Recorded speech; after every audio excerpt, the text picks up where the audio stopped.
السلام علیکم ورحمۃ اللہ وبرکاتہ۔ الحمدللہ وحدہ والصلاۃ والسلام علی من لا نبی بعدہ۔ معزز سامعین، اللہ کر کے یوم عاشورہ عافیت کے ساتھ خیریت کے ساتھ گزر گیا۔ عربی میں عشر 10 کو کہتے ہیں، یوم عاشورہ 10ویں محرم کو کہتے ہیں۔ اس کی دو وجہ ہیں، ایک تو سال کے پہلے مہینے کا 10واں دن ہوتا ہے 10ویں محرم کو، اس لیے اس کو یوم عاشورہ کہتے ہیں۔ دوسرا تنبیہ الغافلین میں ابو اللہ سمرقندی نے جو روایت لکھی ہے کہ اس دن یعنی 10 محرم کو اللہ نے 10 نبیوں کو 10 انعامات عطا کیے، 10 انبیاء کو 10 انعامات عطا کیے، اس لیے 10ویں محرم کو یوم عاشورہ کہتے ہیں۔ خود اللہ کے محبوب جب ہجرت کر کے مدینہ تشریف لے گئے تو اہل مدینہ کے یہود روزہ رکھتے تھے۔ آپ نے پوچھا روزہ کیوں رکھتے ہو؟ کہ موسیٰ علیہ السلام کو 10ویں محرم کو اللہ کریم نے فرعون سے نجات دی، دریائے نیل کے پار اترے۔ آپ فرمایا میں موسیٰ کا زیادہ قریبی ہوں تمہاری نسبت، کیونکہ میں بھی نبی ہوں وہ بھی نبی ہے، لہٰذا میں بھی تمہاری نسبت زیادہ حقدار ہوں، میں بھی روزہ رکھوں گا۔ لیکن روزہ تم کون سے دن کو رکھتے ہو؟ کہ 10ویں کو۔ کہ میں 9ویں 10ویں کو رکھوں گا یا 10ویں 11ویں کو رکھوں گا، میں نیکی میں بھی تمہاری اطاعت قبول نہیں کرتا۔ یعنی ایک تو یہ ہے نا کہ برائی میں غیروں کا طریقے پہ چلنا، یہ تو خیر تصور میں سوچنی ہے، نیکی ہو۔ خود اللہ کے محبوب نے 10ویں محرم کے روزے کو اچھا قرار دیا، بلکہ ماہ رمضان کے روزوں سے پہلے عاشورہ کا روزہ فرض تھا۔ پھر جب رمضان کے روزے آگے کتب علیکم الصیام کما کتب علی الذین من قبلکم لعلکم تتقون، تو پھر عاشورہ کا روزہ مستحب ہو گیا، رکھنا چاہو ثواب ہے، نہ رکھنا چاہو گناہ کوئی نہیں۔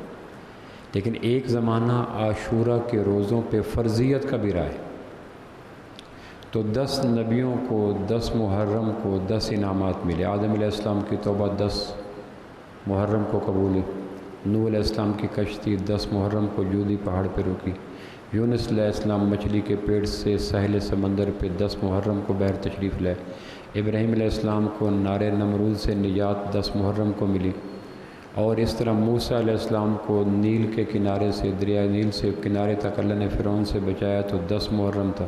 عیسیٰ علیہ السلام کو 10 محرم پہ آسمان پہ اٹھایا گیا، یعقوب علیہ السلام کی بینائی 10 محرم کو پلٹ کے آئی، یوسف علیہ السلام کو زندہ خانوں سے نجات یا کنویں سے بحر نجات۔ اس طرح 10 نبیوں کو 10 بڑی انعامات۔ اس لیے اسلام سے پہلے عاشورہ شکر گزاری کا دن تھا، چونکہ نبیوں پہ انعامات ہوئے، احسانات ہوئے۔ اسلام کے آنے کے بعد، بلکہ اللہ کے محبوب کے وصال کے 50 سال کے بعد، عاشورہ صرف ایک حوالے سے معروف رہ گیا، وہ ہے امام علی مقام سیدنا امام حسین رضی اللہ عنہ کی کرب و بلا میں شہادت۔ اب وہ موسیٰ علیہ السلام، عیسیٰ علیہ السلام، یونس علیہ السلام، ابراہیم علیہ السلام، سلمان علیہ السلام، داؤد علیہ السلام اور یوسف علیہ السلام، یعقوب علیہ السلام، وہ سارے حوالے جو خوشیوں کے تھے، انعامات کے تھے، رحمتوں کے تھے، وہ پس منظر میں چلے گئے، دیوار کے پیچھے چھپ گئے، اور برصغیر پاک و ہند میں عاشورہ 10 محرم ایک حوالہ ہے، یوم عاشورہ۔ کیا مقصد؟ کسی سے پوچھیں اس دن موسیٰ علیہ السلام دریا کے کنارے اترے تھے؟ کا نہیں پتہ۔ عیسیٰ علیہ السلام آسمان پہ اٹھائے گئے؟ کا نہیں پتہ۔ یونس علیہ السلام کو مچھلی کے پیٹ سے نجات ملی؟ کا نہیں پتہ۔ آدم علیہ السلام کی توبہ قبول ہوئی؟ کا نہیں پتہ۔ جودی پہاڑ پہ جا کے کشتی رکی تھی؟ کا نہیں پتہ۔ یعقوب علیہ السلام کی بینائی لوٹ آئی؟ کا ہمیں نہیں پتہ۔ یوسف علیہ السلام کو زندہ خانے سے نجات ملی؟ کا مجھے نہیں پتہ۔ تو یہ جو سارے شاندار حوالے تھے، جس میں بخاری کی روایتیں بھی ہیں، البدایہ کی روایتیں بھی ہیں، یہ سارے حوالے گرد و غبار میں چلے گئے۔ اور ایک حوالہ ہے برصغیر پاک و ہند میں جب 10 محرم آتی ہے تو سارے حوالے ماند پڑ گئے۔ جس طرح سورج کے طلوع کے بعد ستارے موجود ہوتے ہیں، یہ نہیں کہ جھڑ جاتے ہیں، گر جاتے ہیں، موجود ہوتے ہیں، لیکن سورج کے طلوع ہونے کے بعد ستاروں کی روشنیاں ماند پڑ جاتی ہیں۔ اس طرح امام علی مقام کی شہادت جو 61 ہجری کو ہوئی، اس واقعہ کے بعد یہ سارے واقعہ یوں ماند پڑ گئے جس طرح سورج کے طلوع کے بعد ستاروں کی روشنی ماند پڑ جاتی۔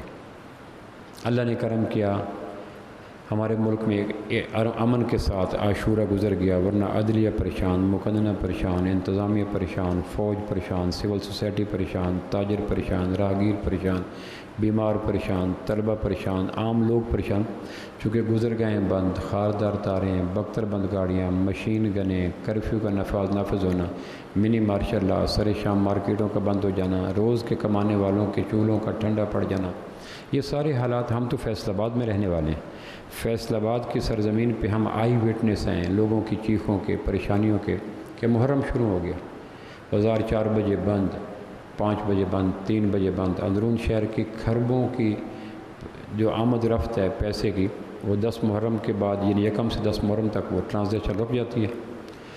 تب 11 میں نے ایک دوست کو فون کیا، کلیدی عہدے پہ، کہنے کہ سر میں بڑا مشکل سے فارغ ہوا ہوں، آج مجھے ریسٹ کرنے دیں، میں نے 10 دن گزارے ہیں محرم کے. تو میں نے کہا لگتا یوں ہے کہ تم بھی کہیں کربلا کی وادی میں اتر چکے تھے. کہ جی اس سے بھی بڑا امتحان میرا تھا، اپنے ضلع کو مینیج کرنا، تحصیل کو مینیج کرنا، روڈز کو مینیج کرنا، جلوسوں کو گزارنا، روڈ کی پابندی کروانا. تو کربلا تو ہمارے اوپر گزر گیا. کربلا ہمیشہ رہتی ہے. ہمارے ہاں ایک ٹرینڈ ہے کچھ عرصے سے کہ موضوعات تہواروں کے ساتھ مخصوص ہو گئے. ذی الحجہ آئے گا تو ابراہیم علیہ السلام کی بات ہوگی، باقی 11 مہینے ممبر و محراب ابراہیم علیہ السلام کی بات ہی نہیں کریں گے. محرم آئے گا تو سیدنا فاروق اعظم کی بات ہوگی، امام علی مقام کی بات ہوگی، باقی 11 مہینے ان 2 شخصیات کا ذکر بھی نہیں ہوگا. رمضان آئے گا تو سیدنا علی کرم اللہ وجہہ کی شہادت کی بات ہوگی، باقی 11 مہینے بات ہی نہیں ہوگی. ربیع الاول آئے گا تو آمنہ کے لال صلی اللہ علیہ وسلم کے دل نواز تذکرے، روح پرور تذکرے، ایمان ساز تذکرے، یقین افروز تذکرے، معطر تذکرے، مشبوع تذکرے گلی محلے چوک و چروں میں گھوم جائیں گے. دیکھیں ربیع الاول 10 گزرے گی، 12 گزرے گی تو پھر ایک افسردہ موسم بن جائے گا، شام غریبہ کا موسم بن جائے گا. ایک جیسے ولیمے کے بعد بھرے پورے دسترخوانوں کا حال ہو جاتا ہے، بارات کے جانے کے بعد جیسے وہاں خاموشی پھیل جاتی ہے.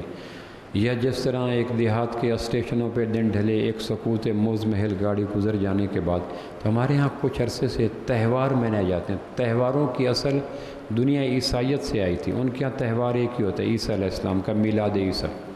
ہم تہوار منا نہیں سکتے چونکہ حسن بصری کہا کرتے تھے صالحین کے تذکرے ہواؤں کی طرح ہونے چاہیے. ہوا جنگل میں، شہر میں، دیہات میں، گھروں میں، منزلوں میں، کھیتوں میں، کھلیانوں میں، ہوا ہر ایک کی ضرورت ہے. صالحین کے ایمان پرور تذکرے ہواؤں کی طرح ہونے چاہیے، تالاب کے پانی کی طرح نہیں ہونے چاہیے کہ تالاب میں بند ہو جائیں. تو ان پاکیزہ شخصیات کے ابراہیم کا ذکر، موسیٰ کا ذکر، عیسیٰ کا ذکر، فاروق اعظم کا ذکر، سیدنا علی کرم اللہ وجہہ کا ذکر، ان کو تہواروں کے ساتھ منا کے باقی سارا سال خاموشی.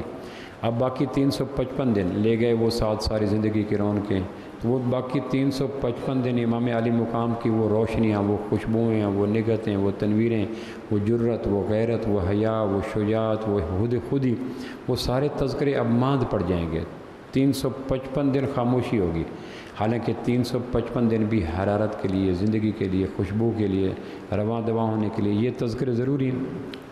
ہوا صرف محرم میں ضرورت نہیں ہوتی ہے. قرآن مجید میں جو اللہ نے کہا نا ان اللہ و ملائکتہ یصلون علی النبی، اللہ اور اس کے ملائکہ اپنے اپنے شان اپنے محبوب پر درود و سلام یا رحمتیں بھیجتے ہیں.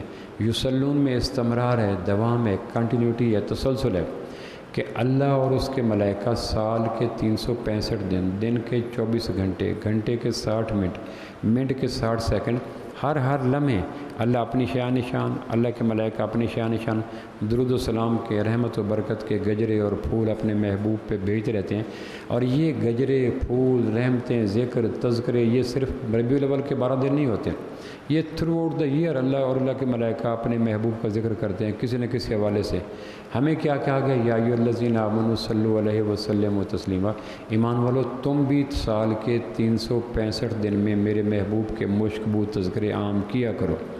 اگر یہ تذکرے مٹ گئے تو آنکھوں سے حیا، زبان سے سچ، دلوں سے نرمی، آپس میں محبت، پیار، وفا، سارے چراغ اور سارے دیپ بجھ جائیں گے. سرکش آندھیاں آ کر سارے پھولوں کو مٹا دیں گی اگر یہ تذکرے ختم ہو گئے تو.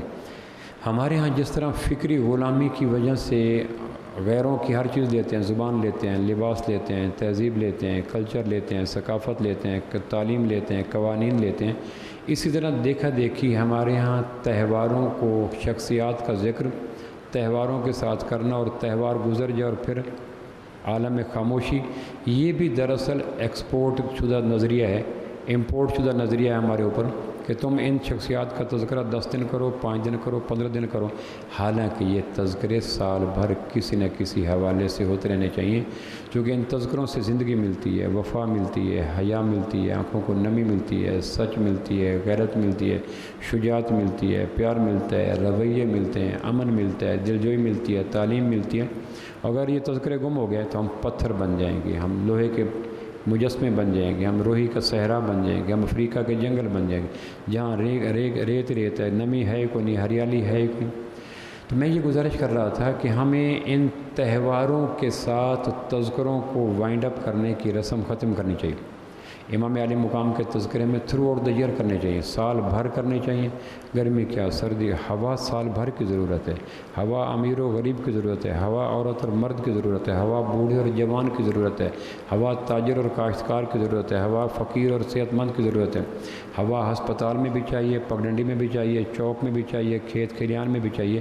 اس طرح یہ تذکرے حسن بصری رحمہ اللہ کے بقول صالحین کے تذکرے ہواؤں کا مزاج رکھتے ہیں، تصریف الریاح، ہوائیں گھومتی رہتی ہیں، دائیں بائیں گھومتی رہتی ہیں۔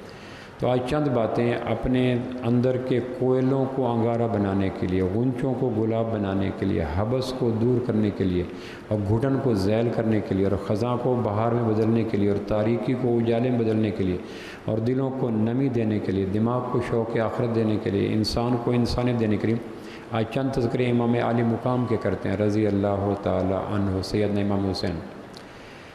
امام حسین رضی اللہ سے بچپن میں، کیونکہ 7 سال کے تھے جب اللہ کے محبوب کا وصال ہو گیا، 4 ہجری میں شعبان کے مہینے میں امام علی مقام کی ولادت باسعادت ہوئی مدینہ منورہ میں سیدہ فاطمہ رضی اللہ عنہا کے ہاں، 4 ہجری شعبان کا مہینہ تھا۔ بچپن ایک چھوٹا سا واقعہ میں سناتا ہوں آپ کو۔ اللہ کے محبوب مسجد نبی میں تشریف فرمائے، صحابہ بیٹھے تھے تو امام حسین رضی اللہ کھیلتے کھیلتے تشریف لے، تو آپ نے بے ساختہ کہا حسین تم بڑے ہو یا میں بڑا ہوں؟ اب بڑا کریٹیکل سوال تھا، بڑا جذباتی سوال تھا، بڑا ایموشنل سوال تھا، وہ سوال جس کے جواب پہ ایمان منحصر ہے کہ تم بڑے ہو یا ہم بڑے ہیں۔ اب آپ کی عمر مبارک 3 سال ہے، 4 سال ہے، چونکہ جب اللہ کے محبوب کا وصال ہوا، وفات ہوئی، تو امام علی مقام کی عمر 7 سال تھی تقریباً۔ تو آپ پوچھیں حسین تم بڑے ہو یا میں بڑا ہوں؟ تو امام حسین کہنے کہ میں بڑا ہوں۔ تو صحابہ چونک گئے، لرز گئے کہ یہ کیا؟ کہ دلیل کہ جیسا میرا نانا ہے ویسا آپ کا نانا ہے؟ تو صحابہ ہنس پڑے کہ جیسا امام حسین کہنے لگے، آپ فرمایا کہ تم بڑے ہو یا میں بڑا ہوں؟ تو امام علی مقام کہنے کہ اللہ کے نبی میں بڑا ہوں۔ کا دلیل کہ جیسا میرا نانا ہے ویسا آپ کا نانا ہے؟ تو آپ نے صحابہ کی طرف مسکرا کے کہا حسین نے اپنے دعوے کی دلیل کے لیے کتنی خوبصورت اور مسکت قسم کا جواب دیا کہ واقعی جیسا نانا حسین کا ہے ویسا نانا میرا تو نہیں ہے۔ قرآن مجید نے اللہ کے محبوب کا مقام کیا ہے تو اس کے لیے ایک لفظ استعمال کیا وَوَجَدَكَ ضَالًّا فَهَدَىٰ۔ صحرا کے بیچ میں، آپ کبھی دیکھیں صحرا کے بیچ میں، ڈیزرٹ میں پودے سلامت نہیں رہتے، صحرا کے اندر گرمی ہوتی ہے، حدت ہوتی ہے، تلخی ہوتی ہے، ترشی ہوتی ہے، پانی واٹر لیول بڑا گہرا ہوتا ہے، اس لیے ماسوائے کھجور کے صحرا کے اندر کوئی پودا سروائیو نہیں کر سکتا۔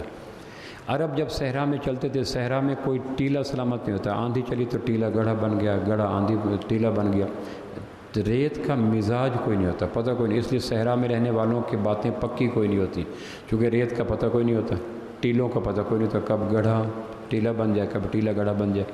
تو صحرا کے مسافر جب صحرا میں سفر کرتے ہیں تو منزلوں تک کیسے پہنچے؟ نہ کوئی راستہ ہے، چونکہ جس راستے کو انہوں نے پہچان قرار دیا عین ممکن ہے رات کی آندھیوں نے راستہ بٹا دیا، ریت کا تو وجود ہی کوئی نہیں۔ اللہ کریم صحرا کے مسافروں کو منزلوں تک پہنچانے کے لیے صحرا کے بیچ میں ایک پودا اگاتے ہیں، درخت اگاتے ہیں، وہ درخت ایور گرین ہوتا ہے، ہمیشہ سرسبز رہتا ہے۔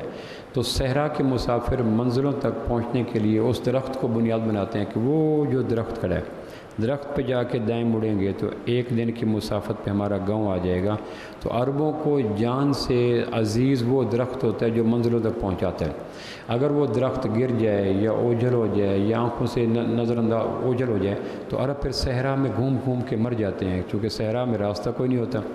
تو صحرا نشینوں کو منزلوں تک پہنچانے کے لیے جو درخت ہوتا ہے اس کو عربی میں ذال کہتے ہیں کہ میرے محبوب ووجدک ذالا فہدا، ہم نے زمانے کے صحرا میں آپ کو ہرا بھرا درخت بنایا اور آپ کے ذریعے لوگوں کو جنت کی منزل عطا کی۔ ہمارے ہاں ووجدک ذالا فہدا کی آیت پہ بڑے مناظر ہوئے، بڑے مباحثے ہوئے، بڑے ٹکراؤ ہوا، برصغیر پاک و ہند میں دو مکتبہ فکر بن گئے، کفر کے فتوے لگے۔ میں قرطبی رحمہ اللہ کو پڑھ رہا تھا، وہ کہتے ہیں وقال بعض المتکلمین، متکلم یہ کہتے ہیں کہ ذالن صحرا کے بیچ میں اگے ہوئے اس درخت کو کہتے ہیں جس درخت کو بنیاد بنا کر صحرا کے بھولے ہوئے لوگ عافیت کے ساتھ اپنی منزلوں کو، گھروں کو پہنچتے ہیں۔ وہ درخت صحرا کے مسافروں کو عافیت دیتا ہے، راحت دیتا ہے، منزل دیتا ہے، گھر دیتا ہے، پہچان دیتا ہے، سکون دیتا ہے، مرحت دیتا ہے۔ تو وجہ کیا تلقا میرے محبوب دنیا ایک صحرا ہے اور آپ کی ذات اقدس ہرا بھرا درخت ہے جس پہ خزاں کوئی نہیں آئے گی۔ تاجر کو تجارت میں، زارع کو زراعت میں، ملازم کو ملازمت میں، شہری کو شہر پنے میں، منزلوں تک پہنچنے کے لیے جس درخت کو آنکھوں کے سامنے رکھنا ہوگا وہ درخت میرے محبوب آپ کی ذات بابرکات، آپ کا وجود مسعود ہے۔ جب یہ درخت سامنے رہے گا تو ہر ایک کو منزلیں ملتی رہیں گی، صحرا کی بول بلیوں سے، صحرا کی اٹکیلیوں سے، لک و دک صحرا سے، صحرا کی تپش سے، ڈی ہائیڈریشن سے، منزلوں کے بھولنے سے بچ جائیں گے۔ میں روہی کے علاقے میں پھر رہا تھا تو ایک گاڑی پڑی تھی ڈھانچہ، تو میں نے اپنی گائیڈ سے پوچھا، عرب تھا، میں نے کہا یہ کیا ہے؟ کہنے لگے لوگ ہرنوں کے شکار میں روہی کے اندر داخل ہو جاتے ہیں، واپسی پہ راستہ بھول جاتے ہیں، روہی کے اندر راستے کوئی نہیں ہوتے چونکہ ریت ہے، ریت کا پتہ کوئی نہیں ہوتا، تو پھر وہ گھومتے گھومتے تیل ختم ہو جاتا ہے، پھر وہ گاڑیوں سے نکل کر پیدل چلتے ہیں، پھر پیدل چلتے چلتے ڈی ہائیڈریشن ہو جاتی ہے، وجود سے نمی نچڑ جاتی ہے، پھر یہیں صحرا میں وہ بھی مر جاتے ہیں، ان کی لاشیں پڑی ہوتی ہیں، گاڑیاں پڑی ہوتی ہیں۔ تو پروردگار نے صحرا نشینوں کو منزل تک پہنچانے کے لیے جو بیچ صحرا میں خزاں سے پاک درخت بنایا وہ آمنہ کے لال صلی اللہ علیہ وسلم۔ ہر درخت پہ خزاں آتی ہے، ہر درخت پہ پت جڑ آتی ہے، ہر درخت پہ گمنامی آتی ہے، لیکن میرے محبوب ووجدک ذالا فہدا، ہم نے آپ کو وہ درخت بنایا جس کے ذریعے گم شدہ لوگوں کو، گمراہ لوگوں کو ہم نے آپ کے ذریعے منزلیں عطا کی۔ یہ ہے حسین کا نانا رضی اللہ تعالیٰ عنہ صلی اللہ تعالیٰ علیہ وسلم۔ ورفعنا لک ذکرک، میرے محبوب ہم نے آپ کا ذکر بلند کر دیا۔ کتنا؟ تو اللہ نے اس ذکر کے بلندی کی حد کو نہیں رکھی۔ تو جو خود حدود سے پاک ہے اللہ، جب وہ اپنے محبوب کا ذکر حدود سے پاک کرتا ہے تو حدوں میں گھرے ہوئے انسان اس ذات کے مقام کا ادراک کر ہی نہیں سکتے، چونکہ ہم حدوں میں ہیں، میٹرک ہے، ایف اے، بی اے، آگے دیکھیں پیچھے نہیں، دائیں دیکھیں بائیں نہیں، لہٰذا اللہ نے کہا ورفعنا لک ذکرک، میرے محبوب آپ کا ذکر بلند کیا، لیکن ہم نے آپ کے ذکر کی بلندی کی حد کو نہیں رکھی تاکہ کل کلاں کوئی آدمی یہ نہ کہے علم کے زور پہ میں مقام مصطفیٰ کو پہچان گیا صلی اللہ تعالی وسلم۔ یہ حسین کے نانا ہیں صلی اللہ تعالی وسلم۔ پھر حسین کی نانی سیدہ خدیجۃ الکبریٰ رضی اللہ عنہ، متفق علیہ روایت ہے، بخاری میں بھی ہے، مسلم میں بھی ہے۔ حضرت خدیجہ برتن کے اندر سالن اور دودھ لے کے اللہ کے نبی کے پاس آ رہی ہیں مکہ مکرمہ میں، چونکہ ان کا انتقال مکہ مکرمہ میں ہوا۔ سیدہ خدیجۃ الکبریٰ رضی اللہ عنہ برتن میں لے کے آ رہے ہیں، تو جبریل ہے کہ یا رسول اللہ خدیجہ برتن کے اندر سالن اور دودھ آپ کے لیے لے کے آ رہی ہے۔ اس سے پہلے کہ وہ آپ کے پاس پہنچے، جب وہ آپ کے پاس پہنچے انہیں کہیں اللہ آپ کو سلام کرتا ہے خدیجہ، اور میرا سلام بھی سیدہ کے بادشاہ بارگاہ میں پیش کر دیجیے گا۔ یہ ہے حسین کی نانی رضی اللہ تعالیٰ عنہ کہ اللہ بھی سلام کرتا ہے۔ انبیاء کے بعد اللہ کا براہ راست حدیث صحیح کی روشنی میں جن کو سلام آیا عورتوں میں، وہ سیدہ طیبہ طاہرہ حضرت خدیجۃ الکبریٰ رضی اللہ عنہ۔ تھوڑی دیر بعد سیدہ خدیجہ آئیں کہ آپ نے فرمایا خدیجہ ابھی جبریل ہے، تو وہ کہہ گئے تھے میرا سلام بھی سیدہ کو پہنچائیں، اللہ کا سلام بھی پہنچائیں، اور انہیں کہیں جنت میں ہم آپ کو گھر وہاں دیں گے جہاں کوئی شور نہیں ہوگا، کوئی آوازیں نہیں ہوں گی۔ پھر محدثین نے اس حصے کی تشریح لکھی کہ یہ کہنا کہ جنت میں وہاں گھر دیں گے جہاں شور کوئی نہیں ہوگا، اس کا سبب یہ ہے کہ نکاح کے بعد 25 سال تک ہماری ماں اللہ کے محبوب کے گھر میں بحیثیت بیوی رہیں۔ 25 سال میں ایک عزم، ایک جذبہ، ایک ولولہ جو سیدہ کے انگ انگ میں ہر ہر خون کے قطرے میں شامل رہا، وہ یہ تھا کہ کسی موڑ پہ غصہ ہو، تکلیف ہو، تھکن ہو، میری آواز آمنہ کے لال کی آواز سے بلند نہ ہو۔ پورا 25 سال کا زمانہ سیدہ نے اس احتیاط کی گھنی چھتری کے بیچ میں گزارا کہ میری آواز بلند نہ ہو۔ اللہ جو علیم و بذات صدور ہے، اس نے دیکھا کہ غصے میں، غم میں، تھکن میں، پریشانی میں، بڑھاپے میں، جوانی میں، نشتر میں، تانوں میں، خدیجہ نے ایک وعدے کو نبھایا کہ میری آواز کی اتنی اونچی نہ ہو کہ اللہ کے محبوب کی پریشانی کا باعث بنے. اس کا صلہ یہ ملا، بخاری مسلم کی روایت ہے کہ وہاں گھر دیں گے خدیجہ کو، سیدہ کو، طیبہ کو، جہاں کوئی شور بھی نہیں ہوگا، آواز بھی نہیں ہوگی، چونکہ سیدہ عمر بھر اس احتیاط میں رہیں کہ میری آواز میرے محبوب کے کانوں کی ناگواری کا باعث نہ بنے. پھر بخاری مسلم کی ایک اور روایت ہے سیدہ کے فضائل کے بارے میں کہ اپنے دور کی عظیم ترین عورت مریم تھی، میرے دور کی عظیم ترین عورت خدیجۃ الکبریٰ رضی اللہ عنہ. پھر ایک اور روایت ہے، وہ بھی بخاری مسلم میں ہے، آپ نے جب بھی بکری ذبح کرتے تو بکری کے چھوٹے چھوٹے گوشت کر کے خدیجہ کی سہیلیوں کو بھجوایا کرتے تھے، خدیجہ کی سہیلیوں کو بھجواتے. بخاری کی روایت ہے، مسلم کی روایت ہے. ایک دفعہ سیدہ عائشہ نے کہا اللہ کے نبی، وہ بوڑھی تھی اور متعلقہ تھی، بیوہ تھی اور 2 شوہر تھے اور بچے دار تھی، اللہ نے اس کے بدلے میں آپ کو کنواری دی، پھر آپ اس کے وفات کے بعد بکروں کے ٹکڑے کر کے اس کے خاص حصے کر کے، جو بکرے کا خاص حصہ ہوتا ہے وہ خدیجہ کی سہیلیوں کو بیچتے ہیں، وجہ کیا ہے؟ تو آپ نے فرمایا کہ عائشہ مجھے خدیجہ کی وجہ سے یہ ملا، یہ ملا، یہ ملا، اتنے احسانات دہرائے کہ حضرت عائشہ کہتے ہیں مجھے ندامت ہونے لگی کہ میں نے خدیجہ کے ساتھ تقابل کیوں کیا. اب یہ ہے سیدنا امام علی مقام حسین رضی اللہ عنہ کی نانی محترمہ، پھر ماں جس کی گود میں سید بادشاہ نے تربیت پائی، وہ کیا تھا؟ آپ نے فرمایا ایک دفعہ سیدنا علی کرم جو شادی کرنا چاہیے، سیکنڈ میرج، اور کرنی کہاں چاہیے؟ ابو جہل کی بیٹی سے. اور کرنی کیوں چاہیے؟ تاکہ ابو جہل کی بیٹی میری بیوی بن جائے گی تو اس حیا میں ابو جہل مخالفت چھوڑ دے گا، یا ابو جہل کا قبیلہ مخالفت چھوڑ دے گا. ابو جہل کا قبیلہ، ہدف یہ تھا، کوئی وہ اور ہدف نہیں تھا. سیدہ کے بعد وفا کی شہزادی، حسن کی ملکہ، اس کے بعد تو ضرورت نہیں تھی، لیکن اشاعت اسلام کی غرض سے سیدنا علی نے دوسری شادی کرنا چاہی. اللہ کے محبوب کے کانوں پہ بھینک پڑ گئی کہ ابو جہل کی بیٹی کو سیدنا علی میری بیٹی کی سوکن بنا کے لانا چاہ رہے ہیں. آپ نے فوراً فرمایا جس نے فاطمہ کو اذیت دی اس نے محمد کو اذیت دی، اور جس سے محمد ناراض ہو گیا اس کے کسی عمل سے اللہ راضی نہیں ہوگا. جب بھی آپ سفر پہ جاتے تو سب سے آخری ملاقات سیدہ فاطمہ سے کرتے تھے، اور جب سفر سے واپس آتے سب سے پہلی ملاقات سیدہ فاطمہ سے کرتے تھے. آپ فرمایا کرتے فاطمہ میرے گوشت کا ٹکڑا ہے، میرے جگر کا ٹکڑا ہے، فاطمہ خوش ہے تو میں خوش ہوں. آپ بیٹھے ہوتے، سیدہ ملنے کے لیے آتی تو نبوت فاطمہ کے لیے کھڑی ہو جاتی، ہاتھ کے بوس سے دیتے تھے، آپ ہاتھ کے الٹے حصے کے بوس سے دیتے تھے، سر پہ بوس سیدہ فاطمہ تو زہرا رضی اللہ عنہا سے. یہ ہے امام حسین کی والدہ جن کی گود میں امام حسین نے پرورش کے شب و روز 7 سال 7.25 سال گزارے. چونکہ 7.25 سال کے لگ بھگ تھے تو سیدہ فاطمہ رضی اللہ عنہا کا بھی انتقال ہو گیا، 7 سال کے لگ بھگ تھے تو آمنہ کے لال کا انتقال ہو گیا. اب جس باپ نے پرورش کی، کیونکہ سیدنا علی رضی اللہ تو 41 ہجری تک حضرت حسین کے ساتھ رہے، سیدنا حسین کی شہادت 61 ہجری کو ہے. 41 ہجری میں جب سیدنا علی کی شہادت ہوئی، حضرت حسین رضی اللہ 34-35 برس کے تھے، کھڑیل جوان تھے. یہ سارا زمانہ امام علی مقام نے سیدنا علی کی پرورش میں گزارا. اب علی کون ہے؟ بخاری مسلم کی روایت ہے، دونوں کی متفق علیہ. بخاری مسلم کی روایت ہے کہ آپ فرمایا کل خیبر کا جھنڈا اس کو دوں گا جس سے اللہ اور رسول محبت کرتے ہیں.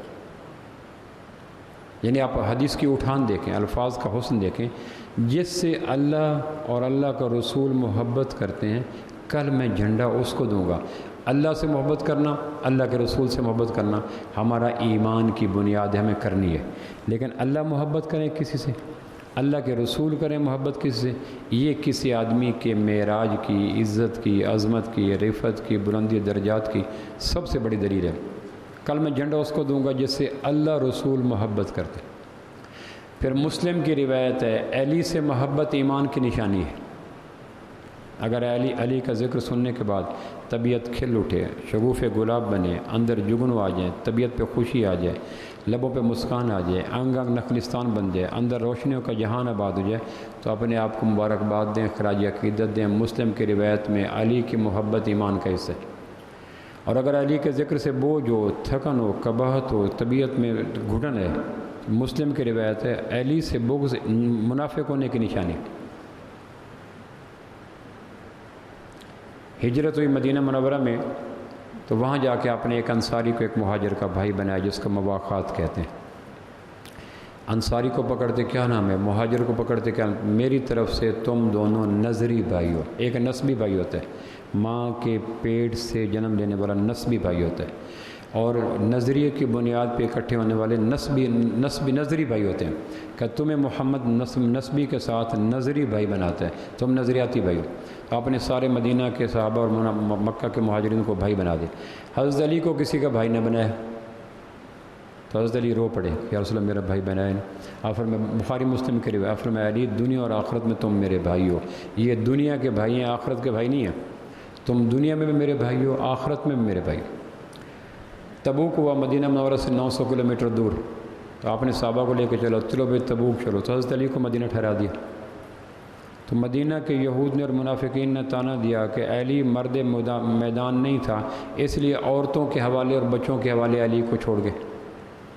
تانا دیا منافقین نے کہ جو مجاہد تھے، میدان جنگ کے لوگ تھے، میدان حرب و ضرب کو جانتے تھے، وہ تو چلے گئے تبوک پر، اور علی کرم اللہ وجہ کو چھوڑ گئے مدینہ منورہ کے اندر۔ تو علی مرد میدان نہیں ہے، یہ معاذ اللہ ثم معاذ اللہ تانا دیا منافقین نے، یہود نے۔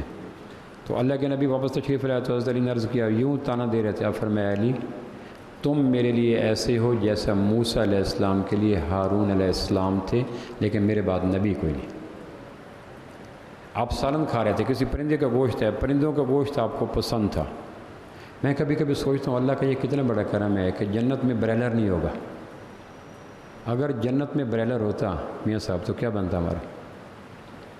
میں ایک رات مسجد میں گیا تو مسجد کے سامنے کوئی بریلر پھینک گیا زندہ، صبح آیا تو 1 انچ اس نے حرکت نہیں کی۔ میں نے کہا جو زندہ ہو کے حرکت نہیں کر سکتا، مرنے کے بعد جن کے پیٹ میں جائے گا ان کے اندر حرکت کیا پیدا ہوگی۔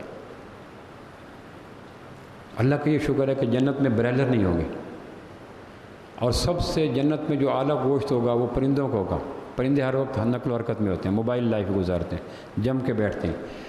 تو آپ ایک پرندے کا گوشت کھا رہے تھے، تو کھاتے کھاتے کہنے لگے یا اللہ آج تو کسی ایسے بندے کو میرے کھانے کا شریک بنا جو زمین پہ نبیوں کے بعد تمہیں سب سے زیادہ محبوب ہو۔ اور ترمذی کی روایت ہے علی کرم اللہ وجہ آ گئے، یعنی یہ ہے باپ حسین کا رضی اللہ عنہ۔ ترمذی کی روایت کہ یا اللہ آج تو میرے کھانے میں اس کو شریک کر جو روئے زمین پر نبیوں کے بعد تمہیں سب سے زیادہ محبوب ہو۔ اور علی کرم اللہ وجہ آ گئے، آپ فرمایا علی کھانا کھاؤ، اور مسکرا کے کہا اللہ نے میری دعا سنی اور اپنے محبوب ترین آدمی کو میرے کھانے میں شریک کر دیا۔ ایک لشکر میں بھیجا، اللہ کے نبی نے کہا سریہ تھا، غزوہ نہیں تھا، حضرت علی کو بھیجا۔ پھر آپ نے دعا کی یا اللہ علی کے آنے تک اور علی کے دیکھنے تک مجھے موت نہ دینا، میں اداس ہو گیا ہوں علی کے لیے۔ یعنی سیدنا علی کرم مجھے لشکر میں کہ آپ نہیں جا سکے، کوئی وجہ بنی، آپ فرمایا یا اللہ علی کے آنے تک مجھے موت نہ دینا، مجھے علی کے دیکھنے کا بڑا شوق ہے۔ پھر حدیث میں آتا ہے علی کا دیکھنا عبادت ہے، ذکر بھی عبادت ہے، بات بھی عبادت ہے، ہر چیز عبادت ہے۔ تو اس کے بعد 4 ہجری کو شعبان کے مہینے میں امام علی مقام کی ولادت ہوئی۔ تو اللہ کے محبوب نے گھٹی پزا کیسے دی؟ ایک روایت میں گھٹی کیسے دی؟ اپنی زبان پہ شہد لگا کر حسین کے منہ میں اپنی زبان دے دی۔ گھٹی کا اثر ہمیشہ رہتا ہے۔ میرا بیٹا میں نے گھٹی دلوا دی SHO کی، وہ جب بھی بات کرتا ہے حکماً عرض کرتا ہے، میری پکڑ میری کچھ شامت آ گئی، میں نے SHO سے گھٹی دلوا دی۔ اب وہ حکماً عرض کرے گا، یعنی عرض بھی کرے گا تو سٹائل حکماً ہوگا۔ میں چپ کر جاتا ہوں کہ گھٹی کا اثر ہے، میں کیا کروں، میں نے تو اپنے اوپر پاؤں پہ کلاڑی ماری تھی، SHO کی گھٹی تھی، وہ حکماً عرض کرے گا۔ اس لیے کہتے ہیں گھٹی عام آدمی سے نہ دلوائی۔ امام غزالی کہتے ہیں ہمارے ہاں جب خواتین امید سے ہو جاتی تو سب سے بڑا کام جو ان خواتین کے مردوں کا ہوتا تھا، شوہر کا، وہ اچھی گھٹی کے انتخاب میں پھرتے تھے شہد لے کر محدثین سے، فقہا سے، مجاہدین سے، علماء سے، زاہدوں سے، عابدوں سے دم کرواتے تھے، میرے گھر میں اللہ نے 4 مہینے کے بعد 6 مہینے کے بعد خوش دینی ہے، ایسی گھٹی ہو جس میں تمام تر حسین صفات کا گلدستہ موجود ہو۔ ہمارے یہاں کم نصیبی یہ ہے کہ گھٹی کو وہ اہمیت نہیں دی جاتی جس اہمیت کی گھٹی کا حقدار ہے۔ صحابہ شادی پہ اللہ کے محبوب کو نہیں بلایا۔ عبد الرحمن بن عوف ایکسپورٹ کے کاروبار کرتے تھے، کھرب پتی تاجر تھے، قمیض پہ لگا ہوا رنگ دیکھ کر فرمایا عبد الرحمن شادی تو نہیں کر لی؟ مدینہ میں شادی کی، کھرب پتی صحابی تھے، اللہ کے محبوب کا شادی میں آنا کتنی بڑی بات تھی، لیکن شادی پہ نہ بلانا معمول تھا، اتنا کوئی اس کو اہمیت نہیں دی۔ خود اللہ کے محبوب نے جسم لباس پہ رنگ دے کر، اس زمانے میں جس طرح ہمارے دیہاتوں میں رنگ پھینکتے تھے نا، دولہے کے کپڑے پہ رنگ پھینکتے تھے، یہ کس زمانے میں دیہات میں ہوتا تھا رنگ پھینکنا، جس سے وہ پتہ چلتا تھا کہ اس کی شادی ہوگی۔ اور میاں بیوی گئے، بیمار تھا شوہر، تو ڈاکٹر کو چیک کیا، اس نے کہا آپ کو تو خون لگے گا۔ اس نے کہا جی میری بیوی کا خون چیک کر لو، دیکھا تو بالکل وہی گروپ نکلا۔ شوہر نے کہا مبارک کو، بیوی کا خون وہی نکلا، کہنے کہ 25 سال سے چوس رہی ہے، اسی کا وہی تو نکلنا تھا، 25 سال ہو گئے چوستے ہوئے، گروپ تو ایک ہی ہونا تھا۔ اب رنگ نہیں پھینکتے، خون چوستے ہیں، اس زمانے میں رنگ پھینکتے تھے، خون نہیں چوستے تھے۔ تو عبد الرحمن بن عوف کے قمیض پہ رنگ دے کر فرمایا شادی کر لی؟ کہاں، کب بلایا ہی نہیں۔ لیکن مدینہ میں بچوں کو گھٹی کے لیے اللہ کے نبی کی گود میں لانا کثرت سے ثابت ہے۔ اور اگر گھٹی کوئی عام کام ہوتا، معمولی کام ہوتا، تعمیر سیرت میں اس کا کردار کوئی نہ ہوتا، غیر ضروری کام ہوتا، تو نبوت غیر ضروری کام کبھی بھی نہیں کرتی۔ آپ کی زندگی کے ایک ایک سیکنڈ قیمتی تھا، اور اگر لوگ ایسے کام کے لیے آ رہے ہیں جو ضروری نہیں ہے تو آپ فرماتے کس کام کے لیے لے کے آ گئے ہو، یہ کوئی کر لے۔ پھر آپ گھٹی، حسین رضی اللہ عنہ کو گھٹی آپ نے دی، ایک روایت میں زبان پہ شہد لگایا اور زبان حسین کے منہ میں دے دی۔ اب آپ سوچ سکتے ہیں جس کی نانی خدیجہ ہو، جس کا نانا آمنہ کا لال ہو، جس کی ماں فاطمہ ہو، جس کا باپ علی ہو، اور جس کو پہلی خارجی غذا نبوت کی وحی والی زبان پہ لگے ہوئے پاکیزہ ترین شہد ملا ہو، اس ذات کا کیا کہنا ہے۔ گھٹی خود دی۔ ایک روایت میں گھٹی سیدنا علی کرم اللہ وجہ نے دی۔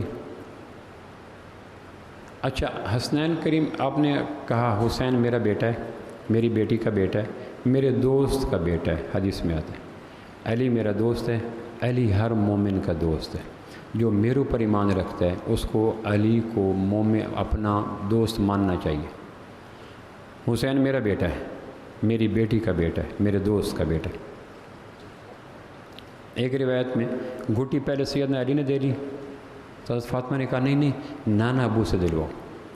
تو کبھی کبھی بچپن میں حسن حسین آپس میں لڑ پڑتے، بچے ہیں، بچپنا سب کا برابر ہوتا ہے۔ کوئی کہتے ہیں لڑتے کیسے، تو کب بچپن میں بچے لڑتے ہیں۔ میں ایک جگہ لیکچر دے رہا تھا، میں نے کہا بچوں کو گفتگو کے دوران آگے نہ بٹھایا کرو، بچے شرارتیں کرتے ہیں۔ تو دیہات تھا، تو انہوں نے بچوں کے عظمت بیان کرتے ہوئے کہا ہمارے بچے شرارت نہیں کرتے۔ میں نے کہا پھر ڈاکٹر کو چیک کرو، اگر بچے شرارت نہیں کرتے تو ڈاکٹر کو چیک کرو، اور اگر بوڑھے کرتے ہیں تو انہیں بھی کرا لیا کرو، احتیاطاً اچھا ہوتا ہے۔ بوڑھے کریں تو احتیاطاً نیورو سرجن سے دکھا لیا جائے کہ 90 سال کا بابا یہ حرکتیں کرتا ہے، تو ممکن ہے کوئی پرزا کوئی لنٹر کمزور ہو، اور بچہ نہ کرے تو اس کو چیک کرا لیا جائے۔ کبھی کبھی دونوں شہزادے گتھم گتھا ہوتے ہیں، تو سیدہ شکایت کرتی ہیں فاطمہ تو زہرا، اللہ کے نبی حسین چھوٹا ہے، حسن بڑا ہے۔ حسن فزیکلی تکڑے تھے، حسین فزیکلی قدرے کمزور تھے، لیکن حملے میں پہل حسین کرتا ہے۔ حسن ڈیفینسو ہوتا ہے، حسین اوفینسو ہوتا ہے۔ حسن دفاع کرتا ہے، حسین حملہ کرتا ہے۔ تو آپ نے دونوں کو بلا کے دونوں کے سر ٹکرائے کہ میں کیا کروں، حیدر کی گھٹی نے کب معاف کرنا ہے۔ علی کرم اللہ کا نام حیدر ہے نا، حیدر کہتے ہیں شیر کا وہ سٹائل جب شیر حملہ کرنے کے لیے منہ اور پاؤں اٹھا چکا ہو، اس کیفیت کے حامل شیر کو حیدر کہتے ہیں۔ تو کہ حیدر نے کب معاف کرنا ہے؟ 4 ہجری کو مدینہ منورہ میں آپ کی ولادت ہوئی، نام آپ نے رکھا، پہلے حضرت علی نے نام رکھا حرب، لڑنے والا، وہ حیدر کے شوق کی تسکین والا۔ آپ اونٹنی کا دودھ دونا چاہ رہے تھے، آپ کا ہاتھ زخمی تھا، تو ایک صحابی گزرے، آپ نے کہا میری اونٹنی کا دودھ نکال دو، انہوں نے کہا نکالتا ہوں، وہ قریب ہے، آپ نے کہا نام کیا ہے؟ کہا مرہ، کہا نا مرہ کا معنی کڑوا، میرے اونٹنی کا دودھ بھی کڑوا ہو جائے گا۔ نام کی انسانی شخصیت پہ اثر کا انداز یہ دیکھیں کہ نبوت نے اچھے نام نہ رکھنے والے آدمی سے اونٹنی کا دودھ نہیں نکلوایا۔ نام ایسا رکھیں جس سے برا معنوں کا گمان نہ ہو۔ پھر ایک اور آدمی گزرا، اس سے پوچھا، اس نے ایک نام بتایا تو اس کا نام کے معنی میں بھی کوئی اچھا معنی نہیں تھا، آپ نے اونٹنی کا دودھ نکالا۔ اب آدمی، نام، تھن، دودھ، گھر، کتنے بیچ میں بیریئر آ گئے، لیکن آپ نے بتایا نام اچھا رکھو۔ میں نے ایک دفعہ بتایا تھا، میں ایک دوست کے گھر کھانا کھانے کے لیے گیا تو اس کا کھانا بڑا پرتکلف تھا، چانپیں، رانیں بھنی ہوئی تھیں، تو دسترخوان بیٹھے تو اس نے گھر سے بیوی کو کہا ایمان ہے؟ کہنے لگے نہیں۔ میں نے کہا مر گئے، بے ایمانوں کے گھر میں آ گئے۔ میں نے کہا ایمان کون ہے؟ کہا بیٹا۔ میں نے کہا ایمان گھر میں نہیں ہے؟ کہنے کہ گھر میں نہیں ہے۔ میں نے کہا میں کھانا چھوڑ دیتا، لیکن چانپیں اور رانے سائز بڑا اچھا تھا، میں چھوڑ نہ سکا، لیکن اصولاً بے ایمان کے گھر سے کیا کھانا؟ اب نام یہ تھا ایمان، بیوی نے کہا ایمان گھر میں نہیں ہو، کہیں بہر گئے ہو گئے، بیٹے کا نام ایمان تھا۔ اب کیا نتیجہ نکلا کہ جس کے گھر میں ایمان نہیں ہے، اللہ کے نبی کی بیوی کا نام برہ تھا، برہ، آپ نے برہ ہے، معمول میں آ کے پوچھا کہ نہیں ہے، تو آپ نے کہا نبی کے گھر میں نیکی نہیں ہے تو اور کہاں ہوگی؟ زینب نام رکھ دیا۔ نام بدلنے چاہیے۔ اللہ کا رکھا ہوا نام مسلمان ہے، اگر اس کے بعد دیوبندی، بریلوی، حنفی، شافعی، سہروردی، اہل حدیث رکھ لیا ہے تو اپنے ماں باپ کا نام نہیں بدل سکتے۔ اللہ نے قرآن میں ہمارا نام مسلمان رکھا تو ہم دیوبندی نہیں کہلاتے، بریلوی نہیں کہلاتے، حنفی نہیں کہلاتے، اہل حدیث نہیں کہلاتے، وہابی نہیں کہلاتے، غیر مقلد نہیں کہلاتے۔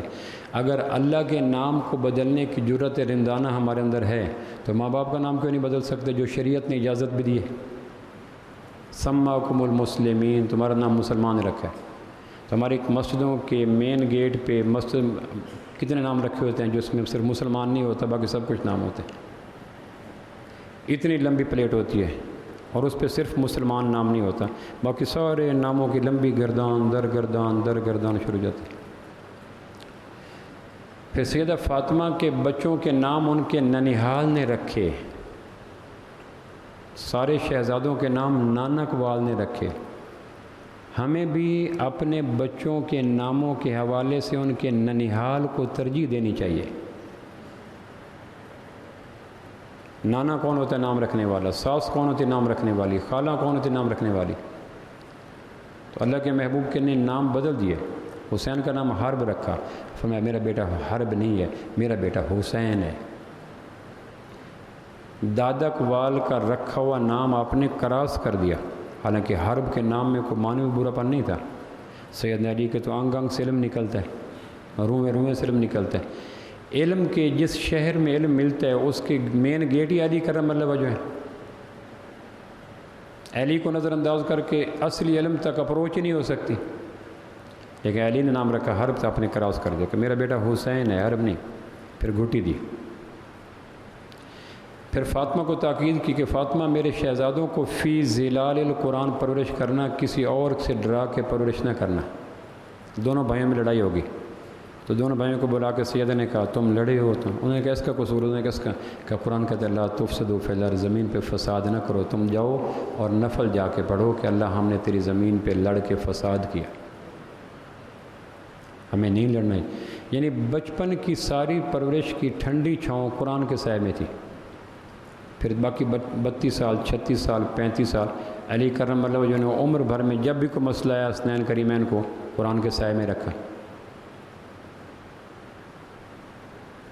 بدو وضو کر رہا تھا دیہاتی، تو غلطی کر رہا تھا، اب دونوں سوچنے لگے کہ عمر کے اس حصے میں اگر غلطی پہ نشاندہی کی گئی تو عمر کا بڑا پن آگے دیوار بن جائے گا، تم بچے کل کے مجھے بتاتے ہو، اور غلطی ایسی ہے کہ وضو نہیں ہو رہا اور آگاہ کریں تو اس کا بڑھاپا اور اس کی عمر، اس کو ایک شرم آتی ہے۔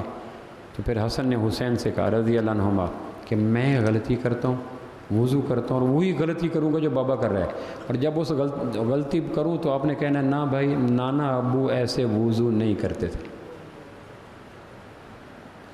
عملاً پھر وضو کیا اور عملاً وہی غلطی دہرائی، اور سیدنا حسن نے عملاً کہا نہ بھائی، نانا اس جگہ پہ وضو ایسے کرتے تھے، تو بدو نے کہا میں نے بھی ایسے کیا، کہ بابا ہم تو اپنے وضو کی بات کر رہے ہیں۔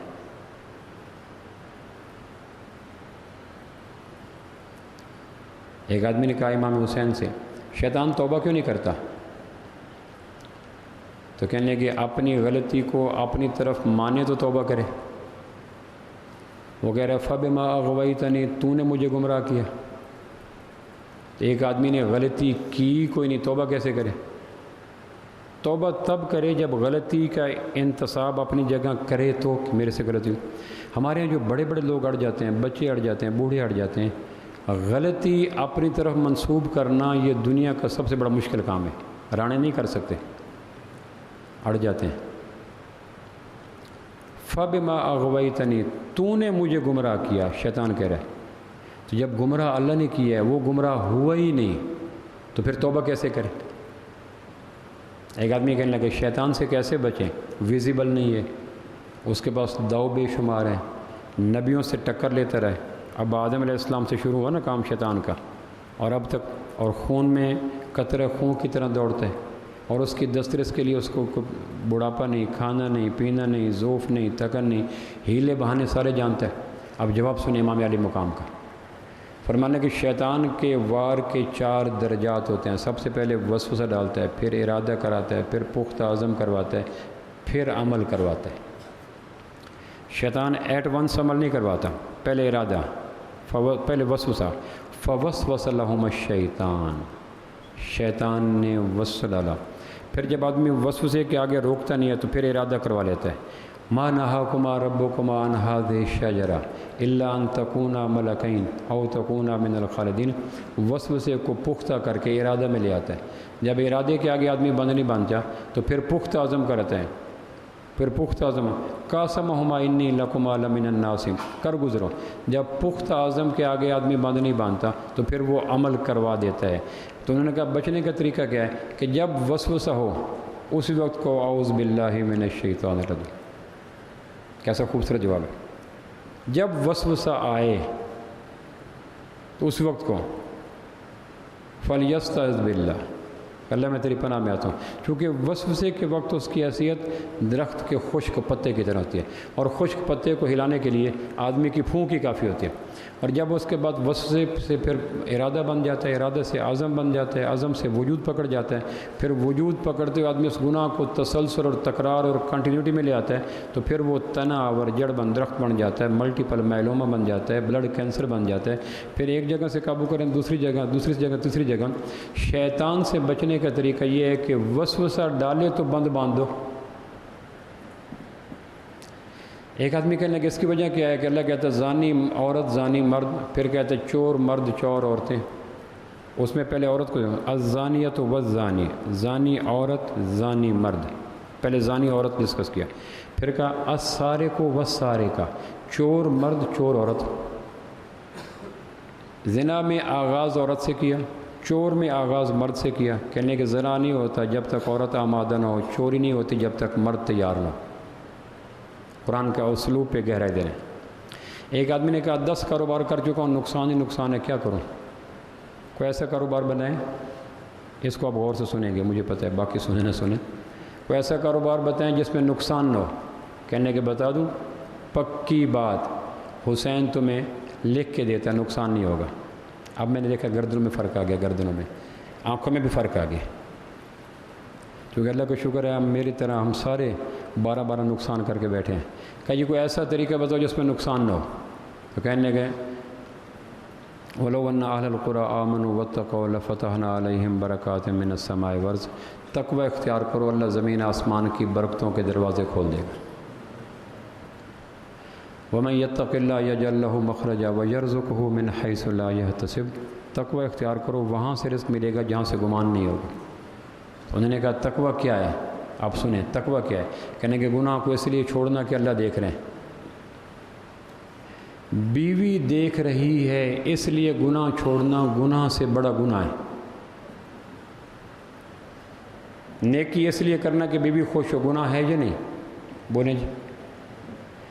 شہید اس لیے ہونا کہ لوگ واہ واہ کہیں گناہ ہے یا نہیں، سخاوت اس لیے کہنا کہ لوگ سخی کہیں گناہ ہے یا نہیں۔ اور بخاری کی روایت ہے، سخی سے، کاری سے، شہید سے دوزخ کا افتتاح کیا جائے گا جنہوں نے نیکی کی لوگوں کی خاطر۔ تو گناہ چھوڑنا نیکی نہیں ہے، بولیں گناہ چھوڑنا نیکی نہیں ہے۔